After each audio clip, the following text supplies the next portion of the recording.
દશરથ કિચનમાં સ્વાગત છે તમારા બધાનું ને આજે આપણે બનાવવાના છે તે છે તે મકર સંક્રાંતિ નજીક આવી રહી છે તો આપણે મકર સંક્રાંતિમાંથી સ્પેશિયલ એવી આપણે રેસીપી બનાવવાના છે કે જે છે તે જોતા જ બાળકોને ખાવાનું મન થઈ જાય અને બજારમાં તો લેવાની ભૂલી જશે તેવી જ આપણે આ રેસીપી બનાવવાના છે।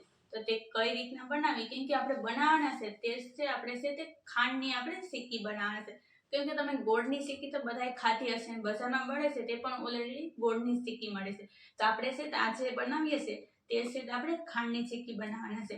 તો તે કઈ રીતના બનાવી તેમાં કઈ કઈ સામગ્રી જોઈએ તે પણ હું તમને બતાવવાનું છું તે પણ આપણે માત્ર 2 થી 3 સામગ્રીની અંદર જ આપણી છે તે આ ખાંડની સિક્કી બનીને રેડી થઈ જશે। તો તમે પણ ચોક્કસ બનાવજો અને નવા હોય તો ચેનલને સબસ્ક્રાઇબ કરી દેજો અને લાઈક કરી દેજો અને કોમેન્ટમાં તો જરૂરથી બતાવજો તમે આ રીતની સિક્કી બનાવો છો કે નહીં તે। આજે આપણે છે તે મકર સંક્રાંતિ સ્પેશિયલ આપણે ખાંડની સિક્કી બનાવવાના છે તો ખાંડની સિક્કી કઈ રીતના બનાવી તે હું તમને બતાવવાનું છું જેથી કરીને બ્લોગમાં કન્ટિન્યુ રહેજો। તો આપણે છે તો આ રીતના આપણે ખાંડ લઈ લીધી છે પહેલાં આપણે આગળની પ્રોસેસ કરી લઈએ પછી આપણે ખાંડનો આપણે યુઝ કરવાના છે।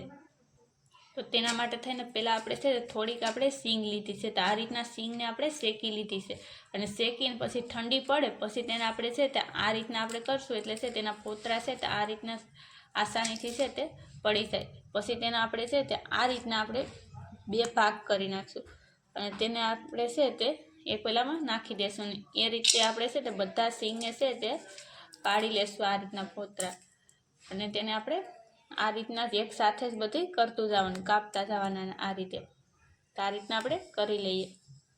તો હવે આપણે છે તો આ રીતના આપણે છે સીંગને છે તે આપણે ફોલી અને છે તેને આપણે આ રીતના ફાડા કરી નાખ્યા છે તો હવે આપણે આગળની પ્રોસેસ કરી છે જે આપણે ખાંડવાળી પ્રોસેસ કરવાની છે તે।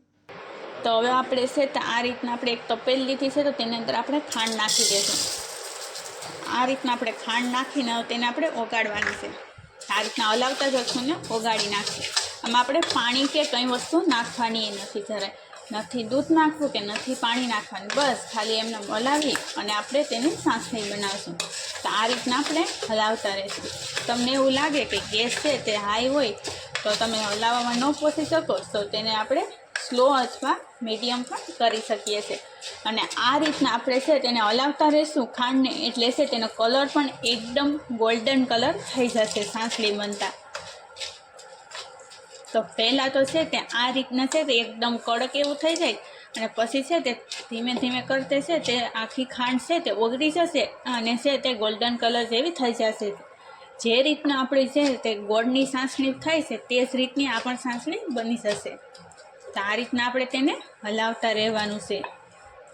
અહીં તમે જોઈ શકો છો કે જેટલી જે ખાંડ છે તે ઓગળી છે તેટલા પ્રમાણમાં તો છે તે ગોલ્ડન કલર થઈ જ ગયો છે તો આ રીતના આપણે હલાવતા જ રહેવાનું છે અને આ રીતના તમે બનાવશો એટલે છે તે બાળકો પણ ખુશ થશે અને ભગવાન પણ ખુશ થશે કેમ કે તમે બાળકોને ખવડાવો છો તો બાળકો ખુશ થાય એટલે ભગવાન છે તે ઓટોમેટિક ખુશ થઈ જાય છે। તો આવી સિક્કી તમે ચોક્કસ બનાવશો કેમ કે મકર સંક્રાંતિ માટે સ્પેશિયલ છે તો આપણે ખાંડની સિક્કી લઈને આવ્યા છે તો આ રીતના તેને હલાવતા રહેવાનું અને ગેસને આપણે સ્લો આવે છે તો ગેસને આપણે સ્લો કરી દઈશું ને હવે તેને આપણે હલાવતા રહીશું તો આ રીતના તેને હલાવતા રહીએ। તો હવે તમે જોઈ શકો કે કેવું છે તે ખાંડ આપણે હતી તે આપણે નાખી ત્યારે કેવી ખાંડ હતી ને અત્યારે ખાંડનો છે તે કલર છે તે ઓગળતા છે તે હાવ ચેન્જ થઈ ગયો છે તો આને આપણે બસ હવે સાચી કરીને થોડી વાર માટે જ તેને આપણે હલાવતા રહીશું તો આપણે ખાંડ છે તે ઓગળી જાય સરસ મજાનો જ્યાંમાં જરા ખાંડ રહી ગઈ છે તો થોડી વાર માટે હલાવશું એટલે તે પણ ઓગળી જશે તો તેને આપણે હલાવીએ રાખીએ તો આ રીતના સખત હલાવશું એટલે ખાંડનું છે તે પરફેક્ટ એવી સાસણી તૈયાર થઈ જશે।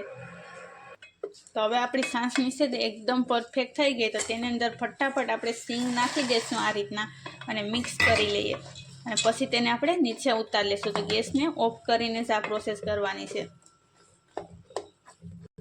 તો હવે સરસ મજાનું મિક્સ થઈ જાય એટલે હવે તેને આપણે નીચે ઉતારી લેશું તો આ રીતના આપણે નીચે ઉતારી લઈએ તો આ રીતના આપણે ત્યાં નીચે ઉતારી અને છે તે આપણે થોડી વાર માટે હલાવશું કે જેથી કરીને સેજ આપણું કઠણ થઈ જાય ત્યાં સુધી તેને હલાવતા રહેવાનું હવે તેને આપણે છે તે એક પેલામાં કાઢી લેશું આ રીતના આપણે છે તેની અંદર આપણે આ પાટલો અથવા પાઇટ કે તમે જે વસ્તુ લ્યો છો કે જે કહો છો તેની અંદર આપણે પહેલાં તો આપણે ઘી લગાવી દેવાનું. તો મેં ઓલરેડી પહેલાંથી જ મેં ઘી લગાવી દીધેલું છે. તો આ રીતના તમે જોઈ શકો છો કે કેવી સરસ મજાનું છે તે જેવી ગોળની આપણે સિક્કી બનાવીએ છીએ તેનું જેવું ટેક્સચર હોય છે તે જ રીતનું છે તે આનું પણ આવી ગયું છે. તો આ રીતના કરીને હવે તેને આપણે એક સરખું લેવર કરવાનું છે. તો પહેલાં આપણે છે તે બધું આપણે કાઢી લેશું. તો હવે તેને આપણે નાખ્યા બાદ હવે ફટાફટ આપણે છે તે વેલણની મદદથી આપણે પ્રોસેસ કરવાની છે. તેના માટે થઈને આ રીતના આપણે ઘી લગાવી અને તેને આપણે આ રીતના વણી નાખશું. તો એકદમ પતલી સાઇઝનું જ આપણે વણશું કે જે ગરમ હોય છે ત્યારે જ છે તે એકદમ સરખા લેવલમાં વણાઈ જશે. તો આ રીતના આપણે વણી નાખીએ. તો આપણે છે તે આ રીતના આપણે સરસ મજાનું આવે છે તે વેલણની મદદથી છે તેને આપણે આ રીતના વણી નાખેલ છે. જેથી કરીને છે તે આપણે એકદમ પરફેક્ટ એવું છે તે સિક્કીનો શેપ આપી દીધેલું છે આને. તો હવે તેને આપણે સરીની મદદથી તેને આપણે કાપી લેશું. કેમ કે ગરમ હોય છે એટલે છે જરાક સિક્કાશ રહેશે પણ ઠંડુ પડશે તે છે તેને આપણે કાપી ન શકીએ. એટલા માટે થઈને અત્યારે ગરમ હોય છે ત્યારે સિક્કીને કાપી લેવી. કેમ કે અત્યારે જરાક સિક્કાશવાળો ભાગ રહેશે પણ છે તે ફટાફટ છે તે કપાઈ જશે. પછી છે તે કપવામાં વાર લાગે છે. તો આ રીતના તેને કાપી લેવાનું. તો હવે તેને આપણે છે તમે જે સાઇઝની સિક્કી બનાવવા માંગતા હોય તે સાઇઝથી તમે કાપી શકો છો. તો હું અહીં છે આ રીતના આપણે નાની સાઇઝથી જ આપણે કાપીએ છીએ. જે રીતની બજારમાં મળે છે તે જ પ્રકારની આપણે સિક્કી બનાવીએ છીએ એટલા માટે થઈને.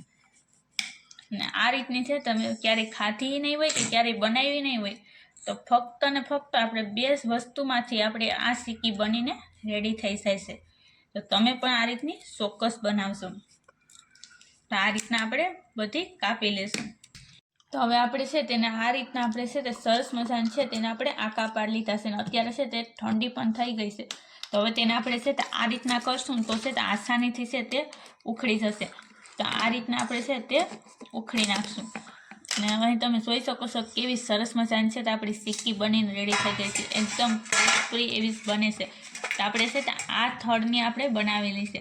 તો તમે છે તે કોઈ પણ હજી આનાથી પણ તમે છે તેને પતલી બનાવી શકો છો. આપણે આ રીતને આપણે છે તે બનાવી નાખી છે. હવે આ રીતના આપણે છે તે બધી સિક્કી છે તેને આપણે કાઢી લેશું.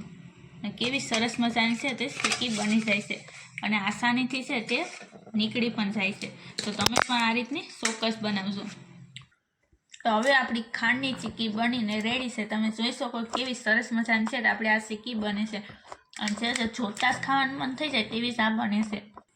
હવે તમે જોઈ શકો જે રીતે આપણે બજારમાં આપણે લેવા જઈએ ને એકદમ ક્રિસ્પી એવી હોય છે અને ઉપરની છે જે ગોલ્ડન કલરની હોય છે તેવી જ આ પણ સિક્કી બને છે. પણ તેમાં હોય છે બજારમાં તે ગોળની બનેલી હોય છે પરંતુ આપણે છે તે ખાંડમાંથી આપણે સિક્કી બનાવેલી છે. તો કેવી સરસ મજાની બને છે. તો તમે પણ ચોક્કસ બનાવજો અને બાળકોને પણ ખવડાવજો. કેમ કે મકર સંક્રાંતિ નજીક આવી રહી છે તો તમે પણ ચોક્કસ બનાવજો. અને હું તમને બતાવું છું તે કટ કરીને પણ કે કેવી સરસ મજાની બને છે. એકદમ છે તે ક્રિસ્પી પણ બહુ જ નહીં બને છે. તો આ રીતના તેને આપણે કટ કરીને પણ બતાવું છું કે જે રીતની છે તે બજારમાં હોય છે તે કટ થઈ છે તે જ રીતની આપણી છે તો આ પણ કટ થઈ જાય છે સિક્કી.